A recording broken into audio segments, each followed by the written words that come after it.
Olá, olá, olá, pessoinha do outro lado. Aqui é a professora Márcia. Estou aqui mais uma vez para batermos um papo sobre história. Mas antes de falarmos de história, pegue aí seu material. O conteúdo de hoje está no módulo 2, capítulo 7, na página 316. Ok? Abra aí para que você possa me acompanhar na leitura desse gigante texto. Vamos falar de história. O tema de hoje é filosofia grega, ok? Primeiro vamos descobrir o que significa filosofia. A palavra filosofia significa amar ou aspirar à sabedoria. Esta ciência procura conhecer, saber e dar respostas às questões da natureza, do homem, da criação, distanciando-se das explicações mitológicas para dar protagonismo à razão ou ao racional. Deixa eu explicar uma coisinha sobre filosofia grega. Na Grécia Antiga, como eu já tinha explicado para vocês, tudo girava em torno, tudo era respondido pela mitologia.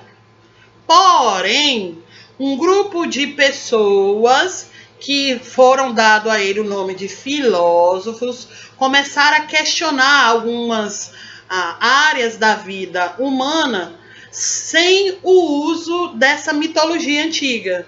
Ou seja, eles começaram a desenvolver o ato do saber sem ser influenciado pela mitologia, pelos deuses, por exemplo.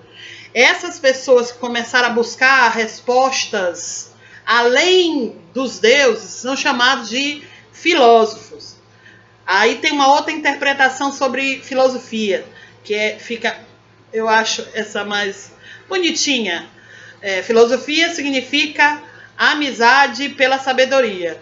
É até um ditado que eu sempre digo para vocês: quanto mais você lê, mais você cresce, mais você fica curioso. Isso é um ato filosófico, de buscar conhecimento. Então, filósofo é o que ama ser sábio ou tem amizade pelo saber. É o que busca o conhecimento. É aquele que não recebe somente a resposta pronta ou a resposta de outra pessoa, sem questionar. Isso é o filósofo. O filósofo é aquele que questiona, que busca conhecimento, que não recebe a coisinha pronta, ok? Atribui-se ao filósofo grego Pitágoras de Samos a invenção da palavra filosofia. Pitágoras teria afirmado que a sabedoria plena pertence aos deuses, mas que os homens podem desejá-la ou amá-la, tornando-lhes filósofos. Ou seja, mesmo que a sabedoria pertença ao conhecimento, a possibilidade de pensar que nós temos pertence ao Deus, mas a prática do pensar, a prática de buscar é humana, o homem pode tê-la. E aquele que pratica esse tipo de ação é chamado de filósofo. Bom, a filosofia grega, ela tenta explicar de forma racional, principalmente três partes do nosso conhecimento, que tudo era respondido pela mitologia antes dos filósofos. O universo, quando surgiu o nosso planeta, sobre o homem, o conhecimento sobre tudo do homem, tanto a questão mental como a produção do conhecimento. A natureza também ele tenta explicar de forma racional, com métodos, a questão da natureza. A filosofia também procura explicar de forma racional o distanciamento e, principalmente, com o distanciamento das explicações mitológicas. Tudo que você faz, que você lê na filosofia, você vai encontrar respostas não à luz de respostas religiosas mitológicas. Eles sempre vão buscar métodos para explicar aquilo. Você recebe uma resposta, você recebe uma explicação. essa explicação, se você for da Grécia Antiga, sempre vai ser respondida por algum mito, por alguma lenda, por alguma questão mitológica.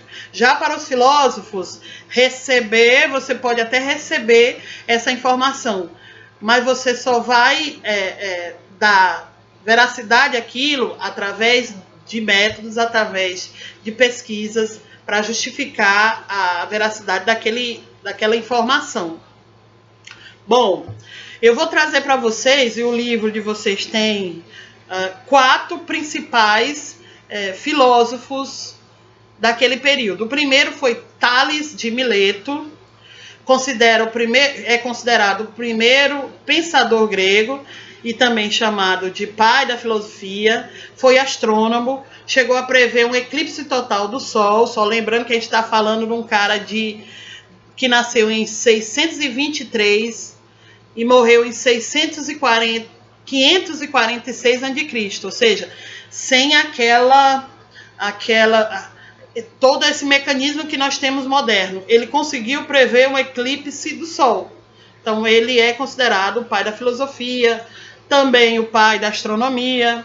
Demonstrou que a soma interna dos ângulos do triângulo é 180 graus. Ou, em outras palavras, ele começou a praticar métodos. Ele começou a criar, vamos dizer assim, fórmulas para se chegar à produção de algum objeto. Lá no livrinho de Vormicés tem até uma explicação bem interessante sobre o Tales de Mileto. Ele evitou a interpretação mitológica do mundo e buscou compreender as causas dos eventos contidos por meio de reflexão e de observação da natureza. Esse foi o Tales de Mileto. O próximo é Sócrates.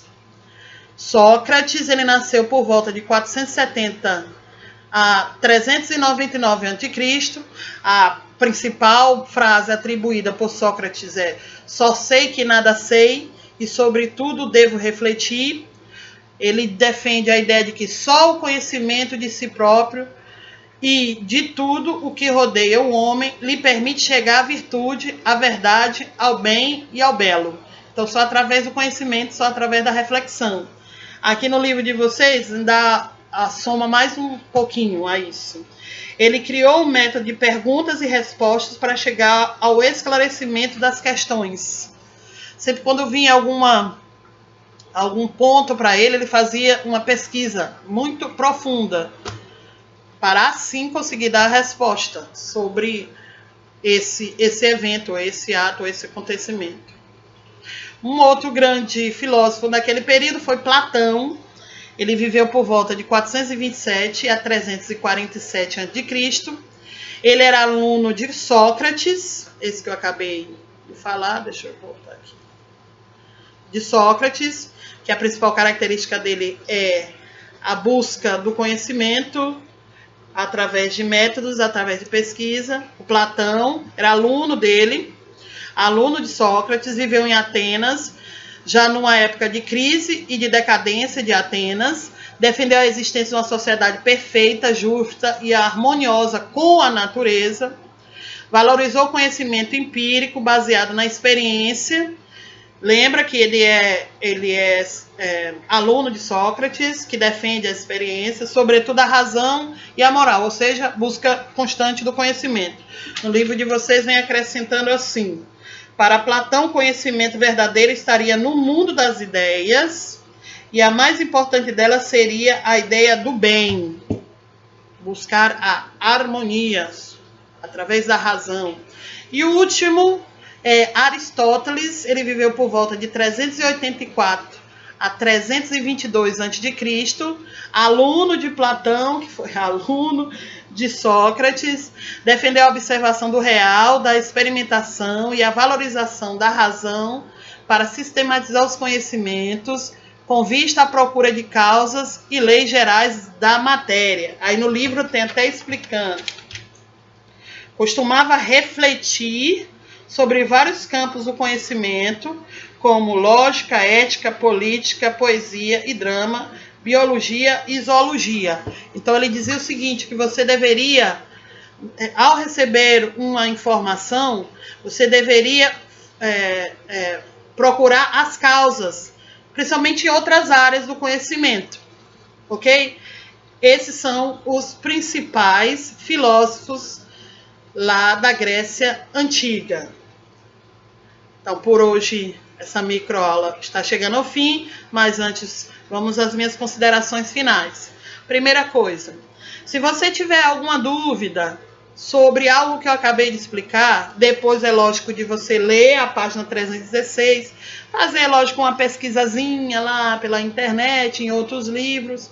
Se você tiver ainda dúvidas, ou se você não entendeu alguma parte que eu expliquei, ou se eu falei alguma coisa errada, porque você fez uma pesquisa, assim, professora, não está certo isso que você falou, bacana, entre em contato comigo, que eu tentarei, vamos dizer assim, responder ou me corrigir, ok? Então, até a próxima aula, fique em casa, beijo para você, tchau!